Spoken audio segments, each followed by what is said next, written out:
নমস্কাৰ business line NB চেনেলত মই নিৰঞ্জন বৰ্মন আপোনালোকক স্বাগতম জনাইছোঁ। এইখিনি দেখা পাইছে ৰোড আইলেণ্ড ৰেড মানে RIR কুকুৰা চৰাৰ পোৱালি হয়, মানে লেয়াৰ প্ৰজাতিৰ কুকুৰা চৰা হয়। এনে কুকুৰা চৰাটো বহুত প্ৰজাতিৰ আছে, লেয়াৰ প্ৰজাতিৰ মাজতো মানে বহুত ভাগ আছে।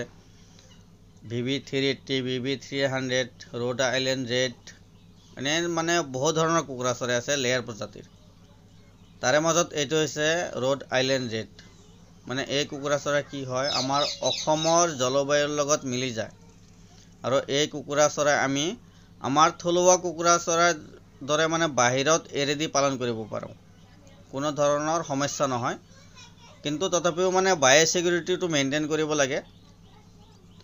বন্ধুসকল, আজিৰ ভিডিঅ'টো আপোনালোকে সম্পূৰ্ণ চাব, স্কিপ নকৰিব। মানে লেয়াৰ কুকুৰা চৰাই কেনেকৈ পালন কৰিব লাগে তাৰে বিষয়ে অলপ আলোচনা কৰিম এই ভিডিঅ'ত।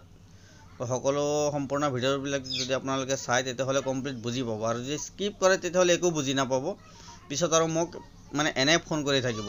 ইয়াত ভিডিঅ'টো মই সেইখিনি কথা কৈ যাম আৰু আপোনালোকে সেইটো আৰু মোক তাৰমানে ফোনত সুধিবলৈ বিচাৰিব। তো কথাটো হৈছে, লেয়াৰ কুকুৰা চৰাই যদি আপোনালোকে পালন কৰিব বিচাৰে, যিটো 12 মাহে কণী পাৰে নন ষ্টপ, এইটো কুকুৰা চৰাই যদি ঘৰুৱা ধান চাউল কিবা কিবি খুৱায় তেতিয়াহ'লে মানে ইয়াৰ পৰা আপোনালোকে 60ৰ পৰা 70% কণী পাব।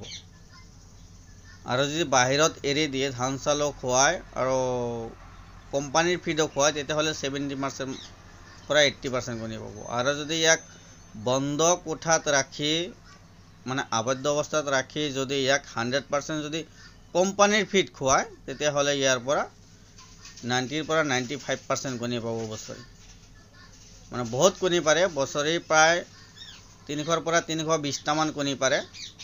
আৰু খোলা ফিল্ডত ৰাখিলে আপোনাৰ 280টামান কণী পাৰিব বছৰি।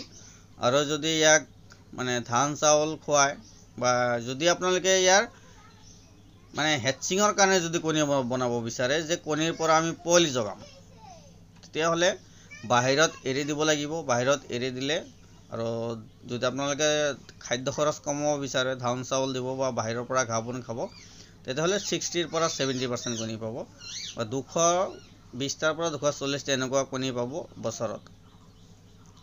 কিন্তু সেই কণীখিনিৰ মানে দামটোও বহুত বেছি হয়। আমাৰ খোৱা কণীতকৈ সেইটো কণীৰ দাম দুগুণ হৈ যায়, যিহেতু সেইটো কণীৰ পৰা পোৱালি জাগিব। আৰু যদি খোৱা কণী হিচাপে ৰাখে তেতিয়াহ'লে লগত মেল ৰাখিব নালাগে, অনলি ফিমেল ৰাখিলে হৈ যায়। তেতিয়া মানে কি, মানে আপোনাৰ সেইটো কণীৰ পৰা পোৱালি নাজাগে। আৰু যদি এইখিনি আৰু ইয়াৰ লগত মেল ৰাখিলে কি হ'ব, আপোনাৰ কণীৰ দামটো দুগুণ পাব, মানে কণীৰ পৰা পোৱালি জাগিব। আৰু ইয়াৰ ভেকচিনটো সময়মতে কৰিব লাগে। আৰু মেইন হ'ল বায়'ছিকিউৰিটি। বায়'ছিকিউৰিটি যদি মেইনটেইন নকৰে, তেতিয়াহ'লে কুকুৰা চৰাই পালন কৰি আপোনাৰ একো লাভ নাই। মানে বাহিৰৰ মানুহ সোমোৱা নিষেধ। কিছুমানে বায়'ছিকিউৰিটি ডাইৰেক্ট ক'ব, বায়'ছিকিউৰিটি কি বস্তু, বায়'ছিকিউৰিটিটো আমি বুজি নাপাওঁ। তো সেইখিনি হৈছে, চাৰিওফালে বাউণ্ডেৰী থাকিব লাগিব, আৰু বাহিৰৰ মানুহ যাতে আপোনাৰ কুকুৰা চৰাই ফাৰ্মত সোমাই নাযায়। আৰু মাজে মাজে ইয়াক ভেকচিন কৰি ৰাখিব লাগিব, আৰু বাউণ্ডেৰী চাৰিওফালে স্প্ৰে কৰি ৰাখিব লাগিব, মানে যিটো বাউণ্ডেৰী আছে।